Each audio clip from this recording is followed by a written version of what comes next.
The best ideas are free. We do it with Ben Young at bwagy.com, twitter.com/bwagy. Good morning, Ben. Good morning. Good morning. Today we're talking about habits. Yes. What are habits and how do you change them? I was listening to the good old Duct Tape Marketing podcast, and they had an author on who's written a book about the power of habits. Yeah. And according to a Duke University study, 45% of the choices we make are habits rather than an actual conscious choice. Like, for example, getting up in the morning, the order that you brush your teeth, jump in the shower, the way that you take to work, all that kind of stuff. Yeah, that's pretty much, and habits, And you see, you just you go through the motions, you do the same habit. Yeah. But, of course, the thing with habits is that you can have bad habits, things that you do automatically that maybe you shouldn't. Like maybe going and getting a donut at 3 in the afternoon, or, I'm not sure, maybe having too many beers after work. But one of the things I was talking about just before is when I shifted to Auckland, my habit to check for the weather was to walk outside and look to the west. Yes. Because growing up in Otago, most of the bad weather came from the west. Yeah. So if it was fine there, you were kind of all right. This is a habit that I didn't realise I was doing. I'd just walk outside, double check the weather, then carry on. These were the days before smartphones and you had the weather at you. Fingertips every 20 seconds. Yeah, and rain radar and all that. And when I shifted to Auckland, I kept getting soaked. Kept walking out. Half an hour later, torrential rain. I was like, what's going on? But that's Auckland. Yeah, that's Auckland. But what I realised is that weather wasn't only coming from the west. It still predominantly does come from the west. Yeah. But when it came from the east, I was drenched because I had no idea to look both ways. So you're just out there going, what happened? Yeah, what's going on? So, this book, it kind of goes into detail as how you can look at habits and how you can change them. Yeah. And the book by Charles Duhigg is called The Power of Habit. And what he says is if you can identify the right cue and reward a change in behaviour, which creates a sense of craving, you can change any habit. So, for example, your alarm clock goes off, that's your cue. Drink a beer. Yeah. Yeah, drink a beer, if that's what your habit is.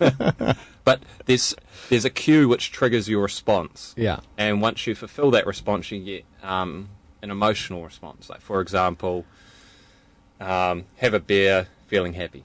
Yeah. But are you saying reward yourself for turning off the alarm and getting up? Is it? Yeah. Yes. Well, the cue is the alarm goes off. Yeah. Your response is hit snooze. Yeah. As an example More often than not. A habit. The reward that you get is you get to go back to sleep. Yes. So that's a bad habit. Yeah.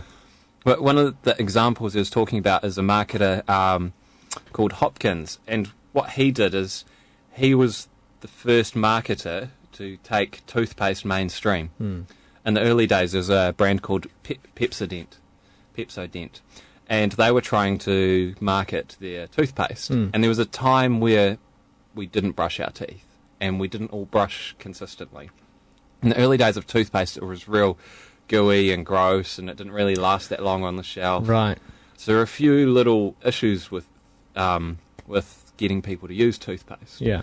Because it wasn't attractive, it was a little bit high priced, and it looked a bit gross. But so doing some market research, they decided to put some mint in there, and it created a bit of a tingly feeling. Yeah. And what they found was that people that used the toothpaste would get this tingling feeling afterwards, and that tingling feeling, which is kind of that minty, fresh breath association that we have today, is how people tell that their teeth are clean. Right. So what Hopkins had to do was, how can I get more people to do this?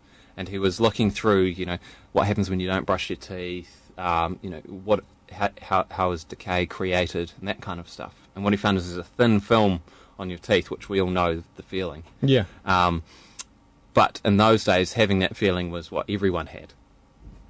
So that was the norm. Now we understand that that's not good for us. Right. So he created an ad campaign around showing people with beautiful smiles and telling them to feel the cleanliness on their teeth. And that would have been communicated heavily through the marketing, right? Yeah. So in those days, it was much more simple, just lots of billboards and ads and magazines and that kind of stuff. And so we took that out, and he massively changed people using toothpaste. In the first 3 years, they went from the States to being an international brand and one of the early leaders in the toothpaste segment. What happened to them? Did they get bought? I guess we don't know, but were they bought out by one of the big ones like McLean's or whatever? I think over time, Johnson & Johnson. other brands kind of chipped away at them. I don't Yeah. know the full story of Pepsodent. Yeah. But so what he looked at was the cue, which is seeing people with great smiles, the routine, which is the response, which is starting to brush your teeth, and the reward is having that great smile. And that little sensation you got afterwards told you that you were doing the right thing.